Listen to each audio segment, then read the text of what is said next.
आपण पाहत आहात जनहित प्रवर्तक वृत्तवाहिनी सिटी लाईन न्यूज.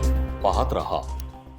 खड्डे नाही, भ्रष्टाचाराचे अड्डे आहे. रस्त्यावरचे खड्डे नाही, भ्रष्टाचाराचे अड्डे आहे. प्राण वाचवा, प्राण वाचवा, नाशिककरांचे प्राण वाचवा. प्राण वाचवा, प्राण वाचवा, नाशिककरांचे प्राण वाचवा. हे रस्त्यावरचे खड्डे नाही, भ्रष्टाचाराचे अड्डे आहे. रस्त्यावरचे खड्डे नाही, भ्रष्टाचाराचे अड्डे आहे. खड्डे खड्डे मरणाचे खड्डे, खड्डे खड्डे मरणाचे खड्डे, खड्डे खड्डे मरणाचे खड्डे, खड्डे खड्डे मरणाचे खड्डे. प्राण वाचवा, प्राण वाचवा, नाशिककरांचे प्राण वाचवा. प्राण वाचवा, प्राण वाचवा, नाशिककरांचे प्राण वाचवा. हे रस्त्यावरचे खड्डे नाही. भ्रष्टाचाराचे अड्डे आहे.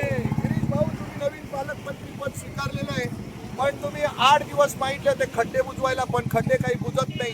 हा वडाळ्याचा रस्ता आहे, ती 2 किलोमीटर बंद आहे आणि बंद रस्ते करून तुम्ही जे कामं चालवलेले आहेत त्याच्यात नियोजनाचा अभाव आहे. तुमच्या सगळ्या लोकांना पावसाळ्याची माहिती नव्हती का? पावसाने खरं तर उपकार केले, 1.5 महिना पाऊस लेट आलेला आहे, तरी तुमचं नियोजन पूर्ण कोलमडलेलं आहे.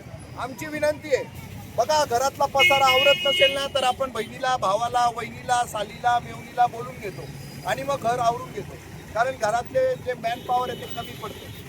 तुम्ही मोठ्या मनाने मिलिटरीला बोलून द्या आणि मिलिटरीच्या ताब्यामध्ये 4-5 महिने किंवा कुंभमेळा संपन्न होईपर्यंत मिलिटरीच्या ताब्यात जर नाशिक दिलं तर नाशिक सुरळीत चालेल आणि नाशिककरांचे प्राण जाणं थांबेल.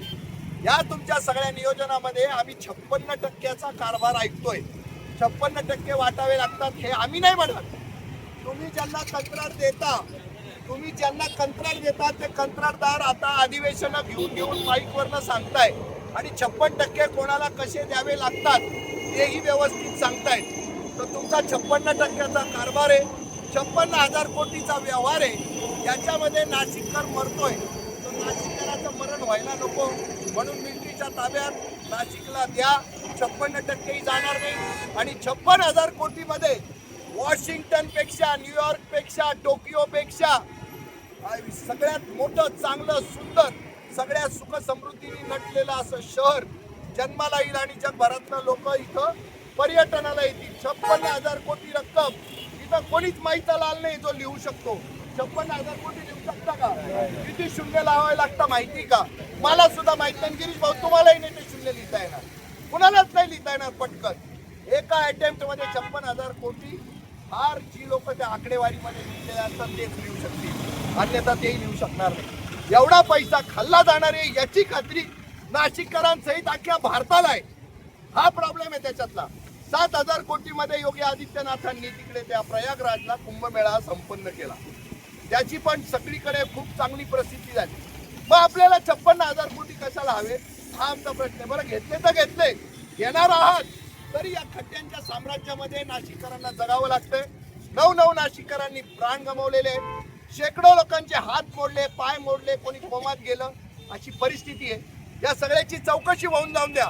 पारदर्शक आणि प्रामाणिक कारभार, पार्टी विथ डिफरन्स असा दावा होता तुमचा. 12 वर्ष झाले, काही डिफरन्स नाही बघायला मिळत आम्हाला. सगळे पुंड सोबत घेतलेले, सगळे भ्रष्टाचारी सोबत घेतलेले. पर्यायाने आमची प्रचंड हाल होते, हानी होते. नाशिक एकदम बकाल होऊन गेलेलं आहे. त्याला सावरायचं असेल तर आमची पहिली आणि शेवटची मागणी आहे, कृपा करून मोदी सरांची मदत घ्या, देवेंद्र भाऊंची मदत घ्या आणि हे मिलिटरीच्या ताब्यात द्या.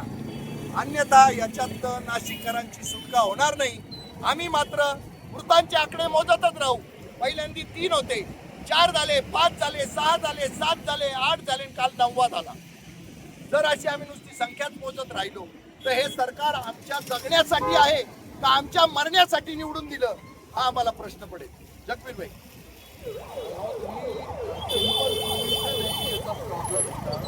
आधे से ज़्यादा रास्ते 28 रास्ते तो इन्होंने खोदे और उसके अंदर पाइपलाइन डाली. एकदम सिंपल विषय था. 28 रास्तों को खोद के तो रख लिया, पाइपलाइन डाल दी, बंद करना भूल गए क्योंकि इनको पैसे नहीं आए. अभी ये जो रास्ता है 2-2.5 किलोमीटर का रास्ता पिछले 5 महीनों से बंद पड़ा है. आप समझ सकते हैं कितना प्रॉब्लम आ रहा होगा. और जहां पर इन्होंने बंद कर दिया है तो वहां पर गिट्टी नहीं डाली, डामर नहीं डाला। क्या पहली बार बारिश आई थी क्या? इस बार तो जून में बारिश ही नहीं आई, तो जून तक का पूरा टाइम था। ये पूरी तरह प्लानिंग फेल हो गई। वैसे खाने का विषय तो खाना ही है, वो हम लोग कितना भी चिल्ला चोट कर लें, इनको खाना ही है। 56% तो खाएंगे ही खाएंगे, हमें उससे ऐतराज ही नहीं है। हमें ये बात कहनी है, जो आपने खा लिया बराबर है, लेकिन उसके बाद आप जान भी खा लोगे क्या? लोगों के पैसा खाना एक अलग चीज है, आपको खून चूसना शुरू कर दिया आपने। 9 लोगों की जान चली गई। ये बोर्ड मैंने कल प्रिंट करवाया था, उस पर 8 लोग आए।